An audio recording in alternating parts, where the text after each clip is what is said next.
Mais c'est-à-dire qu'en fait, encore une fois, cette question est très très très complexe parce que pour comprendre le phénomène même de la radicalisation, il faut analyser cela sous un angle multifactoriel.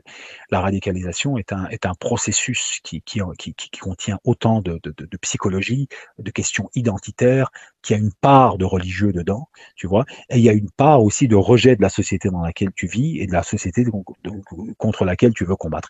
Donc il y a tellement de facteurs qui doivent être pris en considération que à partir du moment où tu te retrouves dans une prison, où justement tu es entouré par des gens qui te donnent une identité positive. La plupart de ces gens n'ont pas nécessairement une identité positive au préalable. Tu vois, justement, ils vivent dans des cités, ils n'ont pas vraiment de perspective à proprement parler. En fait, finalement, ce sont des gens normaux, tu vois, qui se retrouvent tout à coup, de par le fait qu'ils sont en prison, ils deviennent tout à coup un groupe et ils trouvent en fait une sorte de famille qui leur dit tout à coup, tu as une mission, tu es quelqu'un qui est aimé de Dieu, tu es quelqu'un qui est investi d'une mission, tu es investi par une mission et tu as un rôle à jouer. Ils se sentent tout à coup utiles. Tu vois.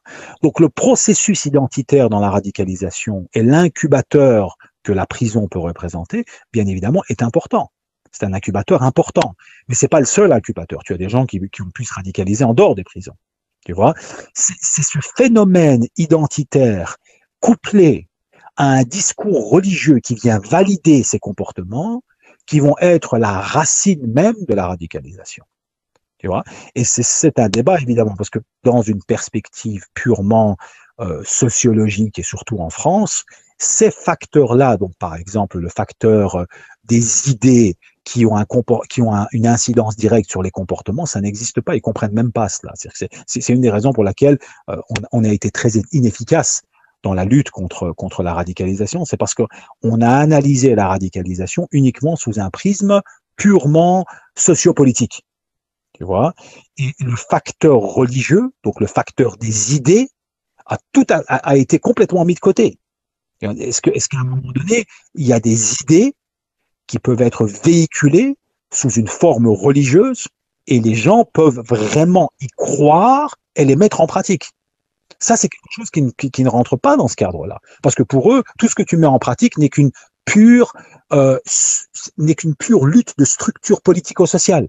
Tu vois, et donc on s'est retrouvé dans une impasse, puisque tout le paradigme qui permet d'expliquer le comportement humain et qui est infesté par cette gauche culturelle qui est très présente dans les académies universitaires en France, ne permet pas de faire un lien entre un certain discours religieux et la dangerosité qu'elle peut représenter sur le plan des éventuels comportements qu'on peut poser au nom de cette dernière. Tu vois, c'est pour ça que ici, encore une fois, on a vite tendance à décrédibiliser ce genre de discours que je peux tenir comme des discours de droite ou comme des discours qui justifieraient une sorte de racisme. Mais c'est pas le cas. C'est une réalité. D'ailleurs, si tu vas dans les pays musulmans, je prends l'exemple de l'Irak. Tu vois, l'Irak qui a été en proie à des violences sectaires très fortes.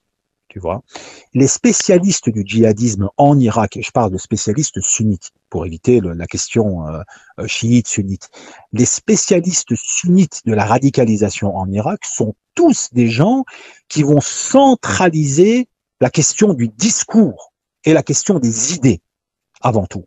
Tu vois. Mais en France, c'est impensable de faire cela. Si tu fais cela, tu sors en fait, si tu veux, du cadre du cadre normatif qui essaierait de comprendre un phénomène sous un autre angle que l'angle politico-social. Et ça, c'est quelque chose qui est très difficile. C'est pas audible comme discours. En tout cas, c'était pas audible comme discours. Maintenant, ça l'est devenu un peu plus, évidemment. Voilà.